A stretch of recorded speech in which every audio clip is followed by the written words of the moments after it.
அருட்பெரும் ஜோதி 9 விஷத்தை ஒரு விஷமாய் மாற்றி அந்த விஷத்தையே சூட்சமமாக உண்டால் நோய் நொடிகள் தீர்ந்து இறையருளும் பெருகி செல்வமும் பெருகும் என்று வெளிப்படுத்திய போகர் சித்தரின் குரு பூஜை வரும் ஞாயிற்றுக்கிழமை வைகாசி மாத பரணி நட்சத்திரத்தில் வருகிறது. அன்று மாலை 4 மணியிலிருந்து 6 மணிக்குள்ள நீங்க போகரின் சூட்சமமான மூலமந்திரத்தை சொல்லி அவரின் சிஷியரான புலிப்பாணி சித்தரையும் அவரின் குருவான காலங்கி சித்தரையும் இவர்கள் அனைவரின் சூட்சம் உருவமாக இருக்கக்கூடிய முருகனையும் வழிபட்டால் உங்கள் வாழ்வில் இருக்கக்கூடிய பல்வேறு விதமான துன்பங்களுக்கு, தொல்லைகளுக்கு, சிக்கல்களுக்கு, பிரச்சனைகளுக்கு சத்தியமா தீர்வு தருவுங்க. ஏன்னா சித்தர்களை தொட்டால் சிக்கல்கள் தீரும். போகரை தொடுங்கள். வரும் ஞாயிற்றுக்கிழமை அவரின் மூலமந்திரம் என்ன? வைகாவூர் என்கின்ற ஊரில் பிறந்தவர். அந்த ஊர் இப்ப என்னவாக இருக்குன்னு பல ரகசியங்களை இந்த பதிவுல முழுமையா உங்களுக்கு பதிவு செய்யறேன். போகரின் திருவழியில் சரணாகதி அடைந்து அருட்பெரும் ஜோதி அனைவருக்கும் ஆனந்த வணக்கம். இந்த அற்புதமான தெய்வீகமான தமிழ் மண்ணில் நம்ம பிறந்தது பெருமையிலும் பெருமை. அதிலும் இந்த தமிழ் மண்ணில்தான் 1000 ஆண்டுகளுக்கு முன்னே நமது முன்னோர்கள் விஞ்ஞானத்தையும் மெஞ்ஞானத்தையும் உணர்ந்து இந்த பிரபஞ்சத்தில் நாம் எவ்வாறு வாழ்ந்தால் இறையருள், குருவருள், திருவருள் பெற்று இறையாய் மாற முடியும் என்று நமக்கு சொல்லியிருக்கிறார்கள். 18 சித்தர்களில் மிக முக்கியமானவர் நவநாத சித்தர்கள் என்று சொல்லக்கூடியவர் போகர் ஐயா. இவர் போகர் என்கின்ற பெயரிலேயே தான் ஆதி காலத்திலிருந்து அழைக்கப்படுகிறார். போகர் வைன் என்று சைனாவில் அழைக்கப்படுகிறார். இவர் செல்லாத நாடுகள் அல்ல, செல்லாத பிரபஞ்சமே இல்லை அப்படின்னு தான் சொல்லணும். அவரோட குரு பூஜை தான் ஒவ்வொரு ஆண்டும் வைகாசி பரணி நட்சத்திரத்துல வருது. வரும் ஞாயிற்றுக்கிழமை வைகாசி பரணி சிவராத்திரியோடு இணைந்து வருகிறது. வைகாவூர் என்ற ஊரோட இப்ப பேர் என்ன தெரியுமா? பழனி.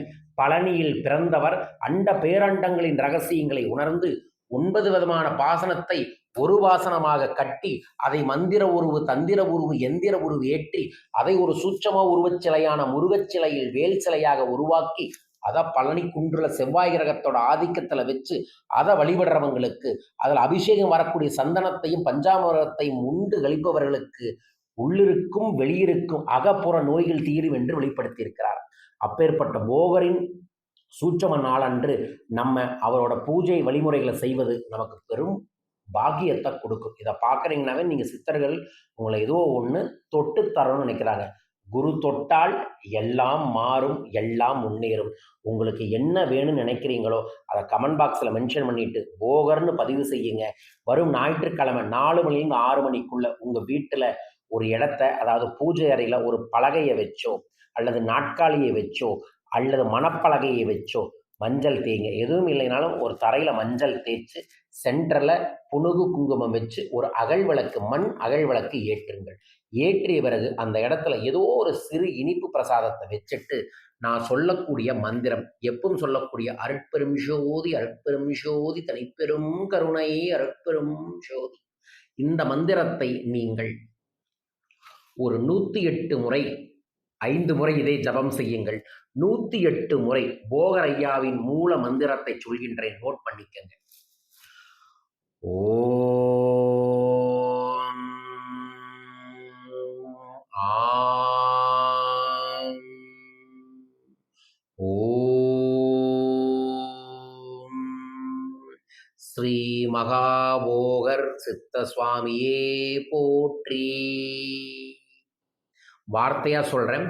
ஓம் ஆம் ஊம் ஸ்ரீ மகாபோகர் சித்த சுவாமியே போற்றி. இதை சொல்லி அந்த தீபத்தையே அகத்திய பெருமான நினைச்சிட்டு ஒரு 108 முறை. அடுத்தது அவரோட குருநாதரோட மந்திரத்தை ஓம் ஆம் ஊம் ஸ்ரீ காலங்கிநாதர் சித்த சுவாமியே போற்றி ஒரு 27 முறையும், போகரையாவோட சிஷ்யர் புலிப்பாணி சித்தர் ஓம் ஆம் ஊம் ஸ்ரீ புலிப்பாணி சித்தரே போற்றி என்று 27 முறையும் சொல்லி இந்த 3 தெய்வங்களையும் ஜோதியாக முருகவேளாக நினைத்து வேலும் மயிலும் துணை என்கின்ற மந்திர ஜபத்தை செய்யுங்கள். பழனிமலை முருகனை மனதில் நினைத்து ஒரு நிலையாக நிறைத்து செய்யுங்கள். உங்களுக்கு இருக்கக்கூடிய பல்வேறு விதமான துன்பங்கள் தீரும். ஏன்னா போகரையா கை வைக்காத சப்ஜெக்டே இல்லை. அவரை பற்றி பேசணும்னா இந்த ஒரு வீடியோ போடாது, இந்த யூடியூப் சேனல் முழுசும் பேசலாம். பேசுகிற அளவுக்கு கண்டென்ட் இருக்கு. அவரோட புத்தகங்கள் தமிழில் ஆயிரக்கணக்கான புத்தகங்கள், அதில் 64 புத்தகங்களை தான் வெளிப்படுத்தியிருக்காங்க. அதில் 12,000த்திற்கு மேற்பட்ட பாடல்கள் வெளிப்படுத்தியிருக்காங்க.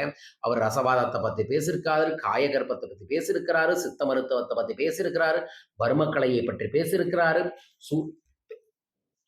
அவர் பேசாதது அவர் அவர் பேசாததுங்கிற தேடணும்னா நமக்கு 2 ஜென்மம் வேணும். அத்தனை வெளிப்படுத்திய அகத்தியர், போகர், அத்தனை தெய்வங்களும் சூட்சமாக்கக்கூடிய போகரையாவை, நம்ம கொங்குணசுத்தரோட குருவும் போகரையா தான். அந்த போகரையாவை வரும் ஞாயிற்றுக்கிழமை இதை பார்க்கக்கூடிய எல்லாருமே வழிபாடுகள் செய்யுங்க. முடிஞ்சா பிரம்ம முகூர்த்த நேரத்தில் செய்யுங்க, 4 மணிலேருந்து 6, இல்லைன்னா மாலையில் செய்யுங்க. கண்டிப்பாக ஐயாவோட ஆசிகள் கிடைக்கும். உங்களுக்கும் கிடைக்கட்டும், நம் அனைவருக்கும் கிடைக்கட்டும், தமிழ் மண்ணில் இருக்கக்கூடிய அனைவருக்கும் கிடைக்க வேண்டும் என எல்லாம் வல்ல போகரின் தெய்வ திருவடியை சரணாகதி அடைந்து இதை பதிவு செய்கிறேன். நான் வழிபட போகிறேன், நீங்கள் வழிபடுறீங்களா? வழிபடுங்க. போகரின் ஐயாவின் குருவருளும் திருவருளும் நிறைந்திருக்கட்டும். வாழ்க.